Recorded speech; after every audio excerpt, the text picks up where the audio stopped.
Hello viewers, আসসালামু আলাইকুম। আবারও ওয়েলকাম জানাচ্ছি নতুন একটি রেসিপিতে। আশা করি সবাই ভালো আছেন। আলহামদুলিল্লাহ, আমরাও ভালো আছি। এই রমজান মাসে সারাদিন রোজা রেখে ইফতারি করার পরে কিন্তু আমাদের আর রুচি থাকে না খাওয়ার, তবুও একটু কিছু খেতে হয়। এত অল্প পরিমাণ তরকারি রান্না করি, তারপরও যেন প্রত্যেক দিন তরকারি বেঁচে যায়। তো ভাবলাম কি করব, এত কিছু করার পরও যখন থেকে যায় তখন অল্প কিছু করাই ভালো। তো হঠাৎ করে মনে হলো একটা নতুন একটা রেসিপি করার জন্য। আমার মনে হয় আমার মতো আপনাদেরও প্রতিদিন তরকারি এইভাবেই বেঁচে যায়। তো অল্প কিছু করাই এর জন্য বেটার মনে করি। আর এজন্য আমি আজকে লার পাতার পাতুরি করব ইলিশ মাছ দিয়ে। একটু ভিন্ন স্বাদের তরকারির আইটেমটা হলে কিন্তু খাওয়ার টেস্টটাও কিন্তু বেড়ে যায়, খাওয়ার প্রতি রুচিও আসে। তাই এজন্য আমি সব কিছু বিবেচনা করে আজকে ভাবলাম আমি লার পাতার পাতুরি করব ইলিশ মাছ দিয়ে, আর সেটাই আমি আপনাদের সঙ্গে শেয়ার করব। আশা করি বরাবরের মতো আমার পাশেই থাকবেন এবং আমার রেসিপি ফলো করে আপনারাও ট্রাই করবেন। আর বেশি কথা বলবো না, এবার সরাসরি চলে যাচ্ছি রেসিপিতে। লার পাতার পাতুরি করার জন্য এখানে আমি প্রথমে লার কিছু পাতা নিয়েছি, একদম ফ্রেশ লার পাতা। এই সময় কিন্তু বাজারে অ্যাভেলেবল লাউর ডগা লাউর পাতা কিন্তু বিক্রি হচ্ছে। আপনারা যাদের গাছ আছে তারা তো গাছ থেকে নিতে পারবেন, আর যাদের গাছ নেই তারা কিন্তু বাজার থেকে ইজিলি কিনে নিতে পারবেন। তো লাউয়ের পাতাগুলো প্রথমে আমি এইভাবে আঁশটা ছাড়াই নিচ্ছি দুই পাশ থেকেই। খুব আলতোভাবে আস্তে আস্তে ছাড়াতে হবে, যাতে দুই পাশের আঁশগুলোই খুব সুন্দরভাবে ছুঁড়ে যায়। তো দেখুন আমি ছুটতে যেয়ে আমার কিন্তু একটু ছিঁড়ে গিয়েছে। আমি আবারও সেকেন্ড টাইম আবারও একটু আস্তে আলতোভাবে টান দিয়ে এটাকে ছুরিয়ে নিচ্ছি। আপনারাও এইভাবে করবেন। এটা ছড়ালে হবে কি, পাতাটা একটু সফট হবে, খেতে ভালো লাগবে। আর এই আঁশটা থাকলে কিন্তু শক্ত লাগবে, ভালো লাগবে না খেতে। এখানে আমি একটা একটা করে সবগুলি পাতারই এভাবে আঁশ ছড়িয়ে নিয়েছি। আর শাকটা যেহেতু আমার খুব প্রিয়, এজন্য শাকটা সবসময় আমি নিজে হাতে বাছি। আর আমি অন্য কাউকে বাছতে দিই না। নিজে হাতে বাছলে নিজের একটা আস্থা থাকে যে এর মধ্যে কোনো রকম পোকা বা কোনো কিছু নেই। এজন্য আমি এটাই করি সবসময়ের জন্য। আর এদিকে আমি 5 পিস ইলিশ মাছ নিয়েছি। এবার এই মাছটাকে কিছু লবণ হলুদ দিয়ে আমি মাখিয়ে রাখবো।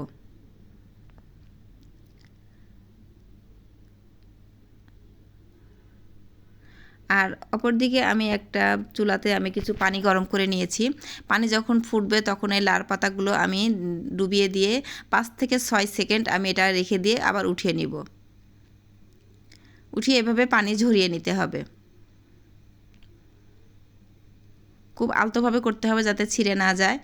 আর এই তো দেখুন এর মধ্যে কিন্তু খুব পাতাটা সফট হয়ে গিয়েছে। ঠিক এরকমটা সফট হবে, কিন্তু সিদ্ধ হবে না।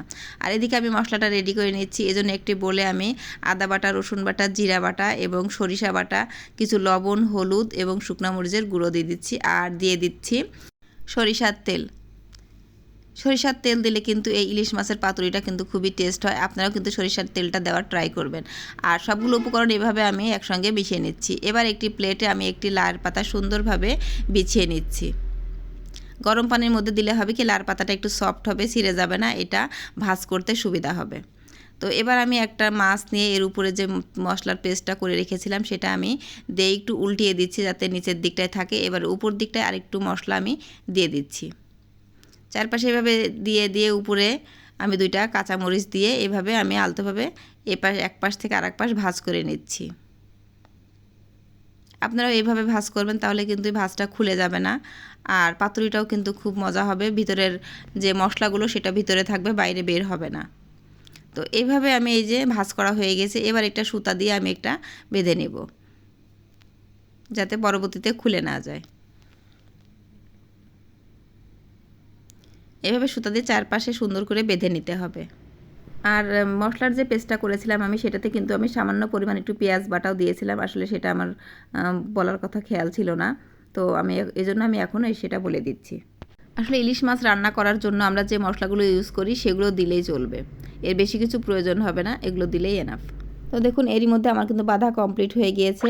আমি আপনাদের বোঝানোর ক্ষেত্রে আমি আরেকটি মাছ এভাবে বেঁধে দেখিয়ে দিচ্ছি, যাতে আপনারা খুব সহজেই এই মাছটা এইভাবে বেঁধে নিতে পারবেন। এটা একবার দেখলে যে কেউ পারবে। তো এখানে আমার সবগুলো মাছই এইভাবে লাল পাতার মধ্যে দিয়ে কিন্তু মুড়িয়ে নেওয়া হয়ে গিয়েছে। এবার আমি এটাকে ফ্রাই করব। এজন্য আমি এখানে একটা ফ্রাই প্যানে সামান্য পরিমাণ সরিষার তেল দিয়ে দিচ্ছি। আর এই লাল পাতার যে পাতুরিটা, এতে কিন্তু আমার বেশি তেল প্রয়োজন হয় না, সামান্য তেলে কিন্তু এটা ফ্রাই করা হয়ে যায়। তো এবারে আমি একটা একটা করে পাতুরিগুলো সবগুলো দিয়ে একটা ঢাকনা দিয়ে ঢেকে দিব একদম মিডিয়াম হিটে। এ পর্যায়ে কিন্তু কোনোভাবেই হাই হিটে দেওয়া চলবে না, একদম মিডিয়াম হিটে কিন্তু এই পাতুরিটা করে নিতে হবে।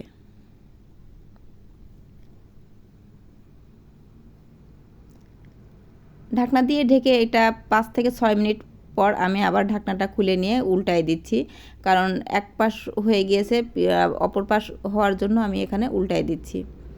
তো দেখুন এই লার পাতা থেকেও কিন্তু অনেকটা পানি ছেড়েছে। এই পানি এবং তেলের যে সামান্য পরিমাণ তেল দিয়েছি এটাতেই কিন্তু মিডিয়াম হিটে লায়ের পাতা এবং ভিতরের মাছটা কিন্তু পুরোপুরি সিদ্ধ হয়ে যাবে।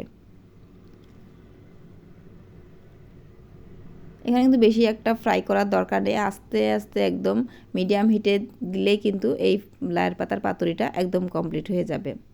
আমি আবার একটু ঢাকনা দিয়ে ঢেকে দিচ্ছি। এবার আমি একদম লো হিটে রেখেছি। এ পর্যায়ে একটু লো হিটে রাখলে কিন্তু পাতুরিটা খেতে খুবই টেস্ট হবে।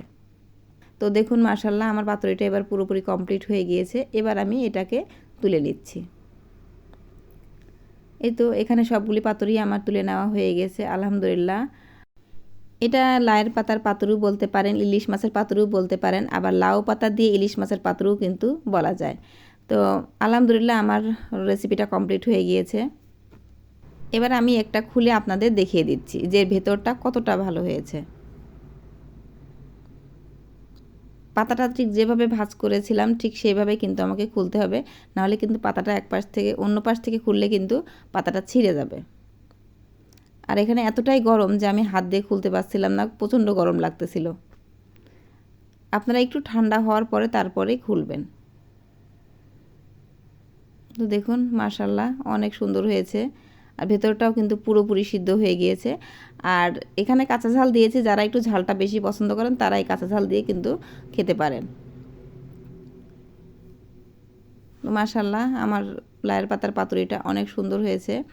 তো এটা খেতেও কিন্তু খুবই মজাদার। আর এই সবসময় একই রকম খাবার খাওয়ার চেয়ে একটু ভিন্ন রকম খাবার ট্রাই করলে কিন্তু মুখে রুচি আসে, খাওয়ার চাহিদাটাও কিন্তু বেড়ে যায়। আমার আজকের এই রেসিপি কারোর কাছে যদি ভালো লেগে থাকে তাহলে অবশ্যই বাসায় ট্রাই করবেন এবং নিজেরাও দেখবেন কতটা মজার এই রেসিপিটা। তো ধন্যবাদ সবাইকে, দেখা হবে নেক্সট কোনো রেসিপিতে। সেই পর্যন্ত সবাই ভালো থাকবেন, সুস্থ থাকবেন। আল্লাহ হাফেজ।